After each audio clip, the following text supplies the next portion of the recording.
देखिए यूपीपीएससी का जो आपका कैलेंडर है वो जारी हो चुका है। तो आपके लिए क्यों इम्पोर्टेंट है, क्योंकि इसी के अंतर्गत आपकी बीईओ की वैकेंसी है, जो आपकी एलटी ग्रेड की वैकेंसी होती है, ठीक, जो आपकी जीआईसी प्रवक्ता की वैकेंसी होती है, वो इसी के माध्यम से उत्तर प्रदेश लोक सेवा आयोग के माध्यम से भर्ती प्रक्रिया पूरी करवाई जाती है। तो आइए देख लेते हैं कि कब क्या डेट्स आई हैं एग्जाम की, जो आपके मतलब की है। वो देखिए देखिए अगर अब बात की जाए तो समीक्षा अधिकारी है ना, स्टाफ नर्स, ये सब तो फिलहाल अगर आप देते हैं पेपर तो आपके लिए है भी इम्पोर्टेंट। कुछ बच्चे टीचिंग के साथ इन सब चीज़ों की भी तैयारी करते रहते हैं, है ना। उसके अलावा देखिए जो मेन चीज़ है वो ये है कि उत्तर प्रदेश प्राविधिक शिक्षा, जो टेक्निकल आर्ट होता है ना, इसके अध्यापन सेवा परीक्षा जो अवशेष विषय हैं उनकी भी 18/8/2024 के आसपास करवाई जाएगी।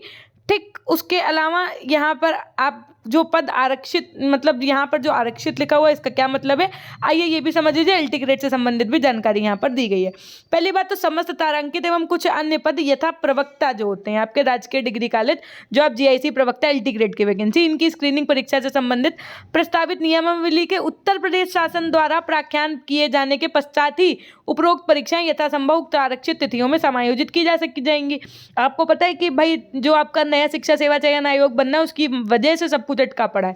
कुछ पदों पर यानी कि यथा प्रवक्ता जो आपके जीआईसी सहायक अध्यापक प्रशिक्षित, जो आपके स्नातक श्रेणी के एलटी ग्रेड खंड शिक्षा अधिकारी जो आपके होते हैं बीईओ, इन आदि पर शासन स्तर से समकक्षता के निर्धारण यानी कि जो इनकी एलिजिबिलिटी है, इसके पश्चात उपरोक्त परीक्षाएं अपने समय से करवाई जाएंगी।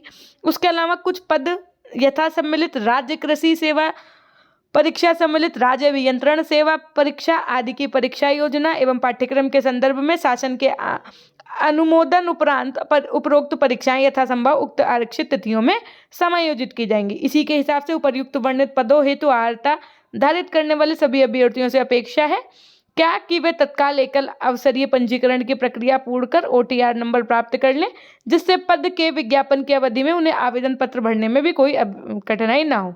उसके अलावा इन तिथियों में संभावित है विशेषता परिस्थितियों में तिथियों में परिवर्तन भी किया जा सकता है। मतलब ये तो डेट्स हैं ही, अगर मान लीजिए ऐसा कुछ आ जाता है तो उसमें क्या होगा कि चेंजिंग भी की जा सकती है डेट्स में। बाकी ये एक एक्सपेक्टेड डेट शीट आपकी ये मान के चलिए कि है।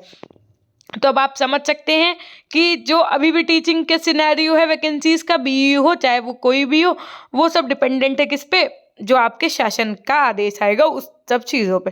ठीक है, फिर मिलते हैं आपसे नेक्स्ट वीडियो के माध्यम से। तब तक के लिए अपना ध्यान रखिएगा, चैनल को सब्सक्राइब करके बेल आइकन प्रेस कर दीजिएगा। और टीचिंग वैकेंसी से सबसे पहले जानकारी प्राप्त करने के लिए आप सेशन को लाइक कर दीजिएगा। हमारे टेलीग्राम चैनल पीजी पॉइंट से भी जुड़ जाइएगा, जिसका लिंक आपको डिस्क्रिप्शन में मिल जाएगा। व्यक्तिगत बातचीत करने के लिए आप हमें पीजी पॉइंट ऑफिशियल इंस्टाग्राम पे भी मैसेज कर सकते हैं। धन्यवाद।